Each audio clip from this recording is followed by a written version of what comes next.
everybody, welcome to Thursday. It is our How To Thursday on the coffee run today. And one of the things that I thought would be really kind of interesting hopefully interesting to walk you through are some things or some thinking that I talk about a lot when it comes to testing new offers, testing new free things and things like that. Now, for those of you that are not aware, I am a huge fan of not spending money on anything that we don't need to, which means that we've got more money to spend on shoes and handbags and experiences and fun shit like that, right? So let's not spend money on things that we don't have to. And I suppose what this kind of ties into is, how do we test and know what is going to work or what is not going to work without spending a whole lot of money? Now, when I'm talking about offers, it might be paid programs or it might be free things like marketing material. It could be lead magnets. It could be anything like that. Good morning. Hello, thanks for joining us. For some reason, your names are not coming in. I don't really know why. I'm not ignoring you. Hello and good morning. So I was chatting with some clients of mine last night, yesterday afternoon actually, in a coaching call that I run. And one of the things that was coming up was about trying to launch, or now I'm anti-launch, right? So I'm not talking about launching in terms of like launching. I'm talking about launching in terms of putting something new out there and things like that. So one of the questions was around, well, I'm thinking about testing it at a lower price or at a free thing, or maybe I could do this and that and the other. And I guess one of the risks that we run, if you just go and create something, you spend time creating it. Let's say that it's a free thing. You might go and spend, a week putting together a free guide, a download, a checklist, a video training series, a webinar. You could spend a whole bunch of time. Like, let's say that it's a week. If it's the first thing that you are creating and putting out, often it will take longer than a week, right? So bear that in mind. But what can happen is that you spend all of this time creating it, and then you hop out there and you're like, okay, great. Like, this is awesome. Come and download this thing. It's free. It's value packed. It's awesome. And then no one opts in for it. And what happens then usually is that people then start to get a little bit scared. They start to worry and doubt that this thing that they've put together is any good. They hope that people will like it, but maybe it's not. They've invested all this time in doing it, and they get a little bit scared that they've gone and wasted a whole other week. So one of the things that I would suggest is that you can test to see if your market is going to respond to your thing, right? Now, what I would be looking at doing is you go and put out an ad and you say something along the lines of, hey guys, you might not sort of open up with that because that might be a little weird, but you could do something along the lines of, I'm putting together a really awesome checklist guide, download video series, podcast, whatever, that I think you're going to love. We are going to be solving the problem of you feeling tired and lethargic and not on top of your game all the time.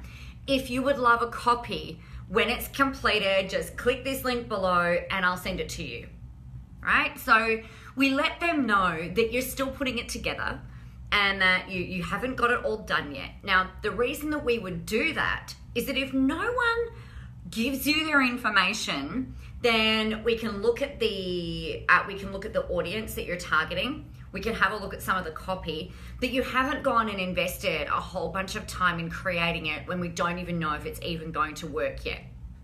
So we can test it that way. The conversions that you're looking for, guys, if you're doing this, we're doing a Facebook ad that goes to a free thing. Okay, so let me get a piece of paper. Hang on, I'm going to draw you one of my famous Nicola pictures.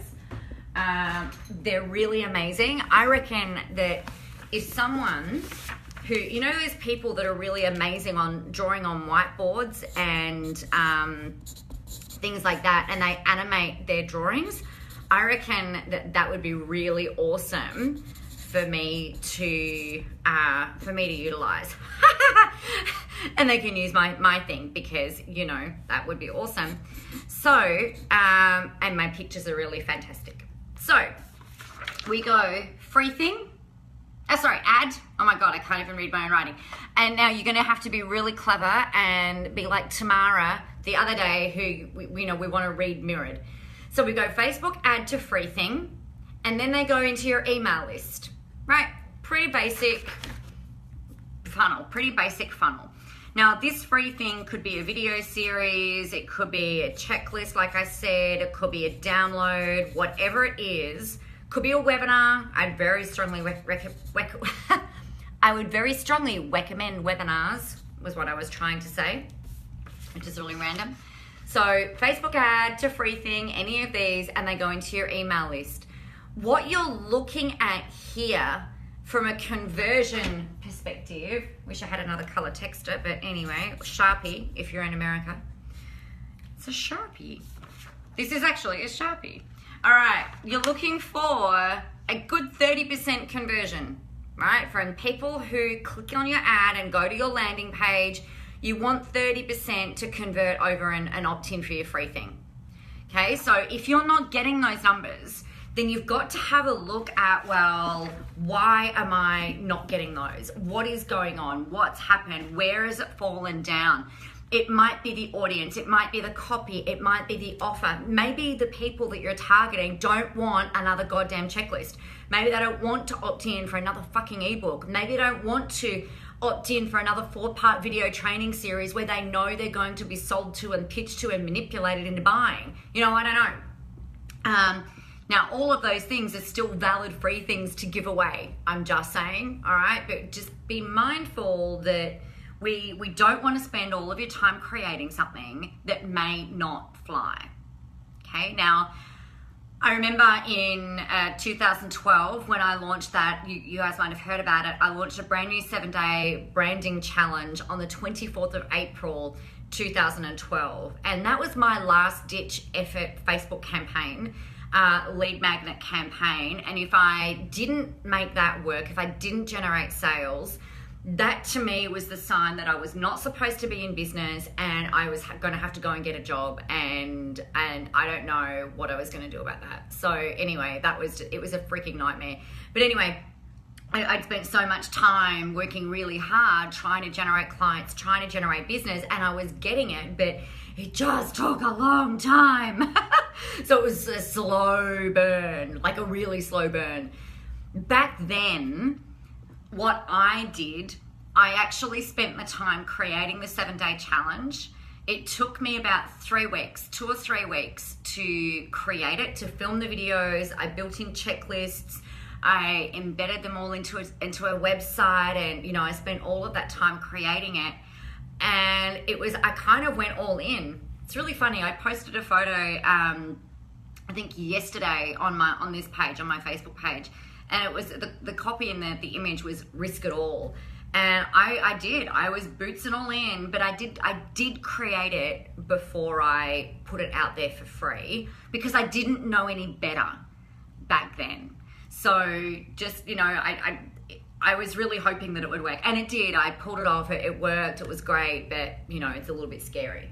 So that was, just looking for my note. I had a note that I wanted to talk to you about. So anyway, make sure that you're testing things first. I would also not spend time creating a really high value, high level program, jam-packed, filled with content if you haven't sold anything yet. Okay, so you can test if a program is going to sell by running a webinar. You can test by picking up the phone and talking to people, offering them consult calls with you, see if it's going to work. And then if and when it does, that's when you then invest the time in creating it, and you're kind of being paid to create it, either with money or with an email address that people have used to opt into your stuff. So I hope that helps you. The other thing that I really wanted to talk with you guys about today is this whole, I wanted to address this whole thing around public speaking. So public speaking to me means being on the phone. It means running webinars. It means being on stage. It means doing a podcast. It means being interviewed for something. It's facilitating a team meeting, anything like that. And so many people, I think from the statistics, I'd have to go back and have a look at it, but I think it's like the second biggest fear in the world is public speaking, secondary to flying, I believe. I could have that slightly out, but I believe that's what it is. Disclaimer, I am not a statistician. So anywho, there is a big fear around public speaking. There is, and I guess what that translates into and why this is important at the moment is if you are building free things, right? It's a really great idea for you to do some video. It is a huge opportunity that we have available to us right now because so many people are looking to you, they're looking at people around you, they're looking at people in your industry, right? And they are trying to determine who it is that they should trust, who it is that they should listen to. They're determining very fast, and maybe rightly or wrongly, if they should trust you or whether they shouldn't.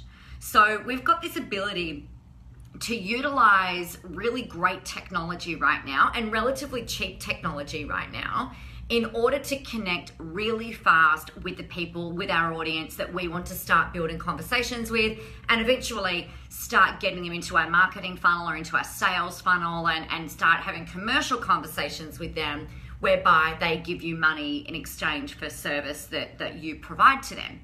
Now, if you look out there in your industry, you could probably count maybe on two hands the number of people who are using video, for example. The number of people who are running live webinars. There is not very many of them out there. So we've got a really freaking awesome big ass gap there, a big void that you can fill if you can get out of your own way and actually start showing up on camera, showing up on video, showing your face and really putting yourself out there because nobody else is doing it because they're all too freaking scared. So you can very quickly rise to the top of what you're doing in order to make a really big impact. Now, there are some people that subscribe to having everything all scripted, having teleprompters, having the beautiful white walls, having all the lights and stuff on, having the perfect set behind you. You know, that's ace. That's awesome if you can do that. I don't have, usually on a day-to-day basis, I don't have the time nor the inclination to do that. I just want it to be, you know, this is what we're doing, guys. Let's go. You know, looking forward to helping you. For me, if I like things to be nice, don't get me wrong, but if I'm spending my time trying to create the perfect set, it actually stops me from showing up and delivering on what it is that I really want to share with you guys and what it is that I want to deliver. So I wanted to give you a couple of quick tips that you can utilize right now that will help you with your speaking, right? With getting your voice out there and with being heard and being seen and all of that kind of stuff. So the first thing that I would really strongly encourage you to do is find something, think of something that you are really passionate about. It might be knitting. It might be walking your dog. It might be your children. It might be playing soccer. It might be swimming. It might be the thing, your business. It might be around the benefits of massage. It might be essential oils. It might be book writing. It might be graphic design. You might be really passionate about being an introvert, right? And not liking being around a million people all the time or just having really close connections. What is it that you are really passionate about and something that you can probably talk about, you know, maybe 3 points around, okay? So let's say that we're talking, let's write this, it's a bit awkward. I drew pictures on the back of an important piece of paper. So, I'll need to reprint that. So let's say that you want to be, we're going to do a talk about, we want to start talking about introverts because that's the thing that you can talk about a lot. The way that I process information, I speak, but then I also need to take notes. So that's why I'm doing that. So let's say that you go, all right, let me talk about a story when you first realized that you were an introvert and how that made you feel. So what I might say is, it's really interesting. You know, I remember being in an event at the start of 2015. I've always thought of myself as an extrovert. I refuel by being around other people. I have 1 million words a day, sometimes 2 million, as a lot of you have experienced. And I was always thinking, you know what, I'm, you know, that's just how I am. But I find it really uncomfortable a lot of the time going and in particular in a group of people that I don't know. If I know them, it's no issue. But if I don't know them, I find it really, really hard to start conversations. I like to really, and I didn't know this about me until I saw it play out in 2012, but I didn't have the conscious awareness of it. And then it wasn't until 2015, it was really highlighted again. So I rolled up into this room and I really hung around the edges trying to suss out how I was going to be able to start conversations with people. And this ties in with public speaking as well, right? So I was like, oh my gosh, what are they going to think about me? How do I describe what makes me different? I really want them to like me, you know, blah, blah, blah, blah, blah. All that self-talk, all of that, you know, bullshit self-talk that goes on. And I started to see that, you know, the way that I behaved in that environment was very different to how I behave in an environment where I know lots of people. So for me, that was my first awareness of being, oh wow, my first conscious awareness of, oh, maybe I'm not always this extrovert personality type that I thought that I had to be, or that I thought that I naturally was, or that I thought that I'd been labeled in, you know, by myself probably in that kind of sense. So upon looking back over the time of that course of events, actually, I also really craved my own space. I needed some downtime. You know, I love being on the party bus, and I was like, oh, what are we doing? Where are we going? We're going dancing. Yes, let's go dancing. This is going to be great. I want to do it with other people, you know, all of that kind of thing.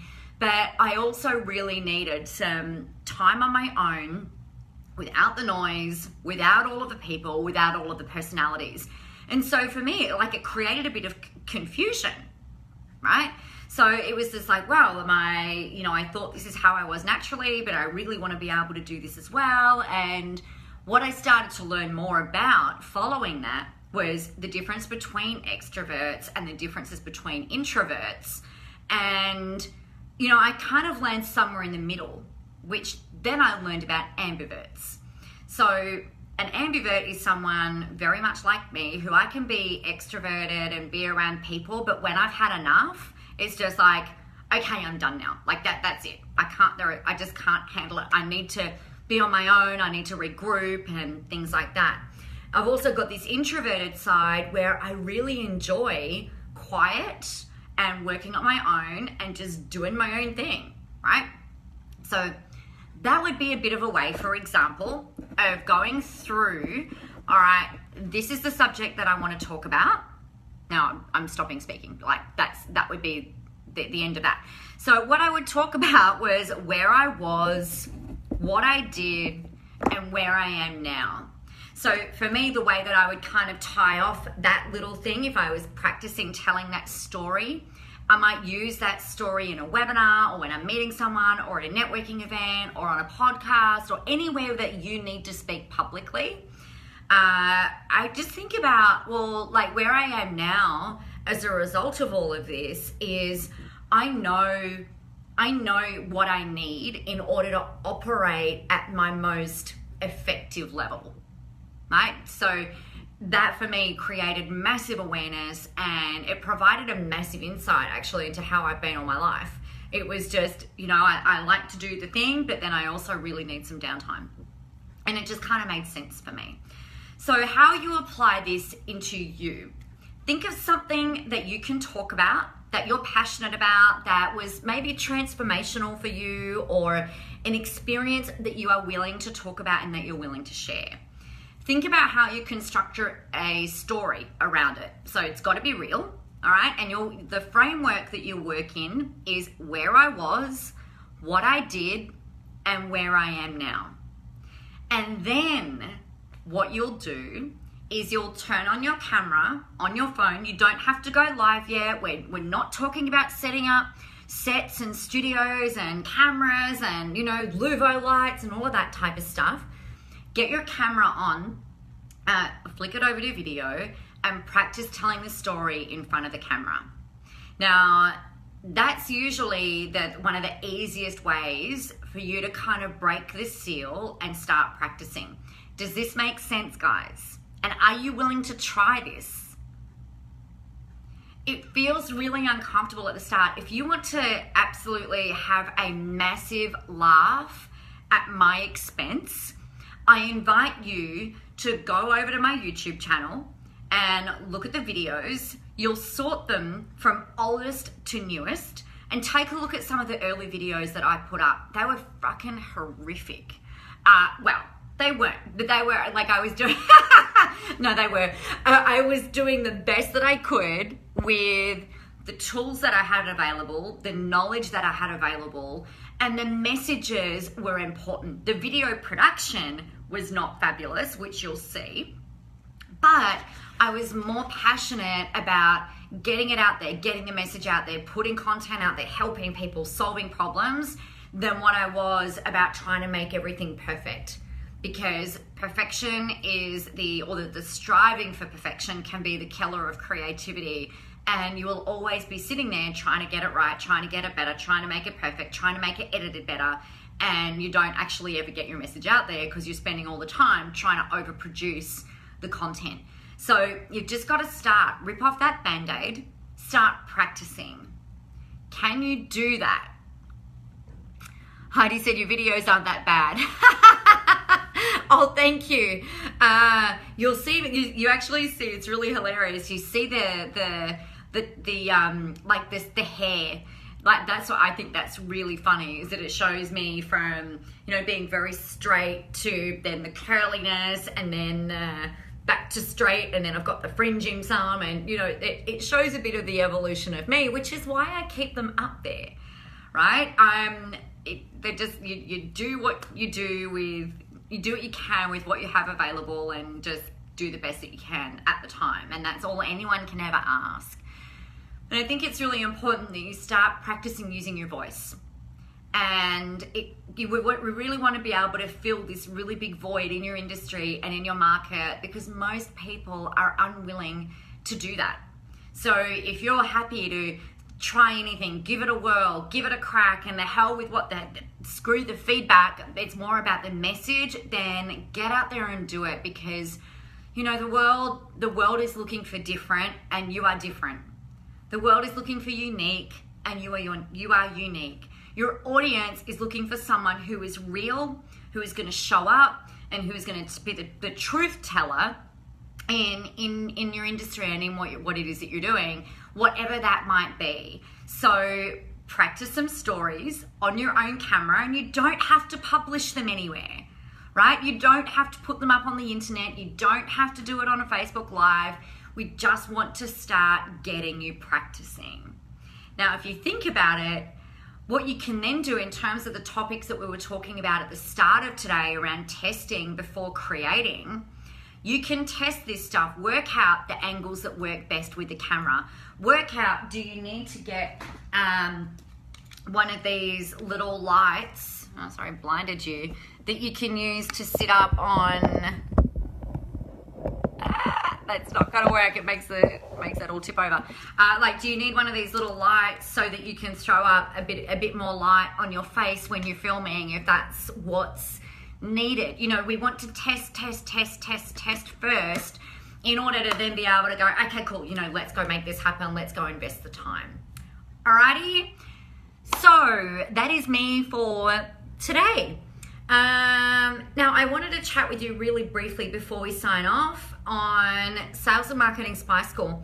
I am going to be putting out an offer over the probably next week, about a 2-for-1 offer. So keep your eyes out for that. So if you have got a business bestie that you would love to hang out with for 3 or 4 days, learning how to market, learning how to do Facebook Live videos, learning how to talk to your audience, learning how and what you need to do in terms of making money off the back of the things and the effort that you're putting into social media, keep your eyes out for Sales and Marketing Spy School. It is going to be awesome. If I do say so myself, jam-packed, filled with amazing content, cutting through the bullshit, and you will walk away with a marketing plan that you can actually implement and get results from. So I will talk about that I'll probably mention it again tomorrow, and then I'll talk about it next week. If you've got questions about that, just message me, let me know, and we can always hop on the phone and I can talk to you about it, make sure it's the right choice for you and the right decision. All right, everybody, have a rockin' Thursday, and I will speak to you and with you tomorrow for Celebration and Insight Friday. Let me know if this has helped as well. I've been jibber-jabbering for 27 minutes, so want to make sure that this is helpful and that it's added value to your day. Have a great time. Talk to you tomorrow. Bye.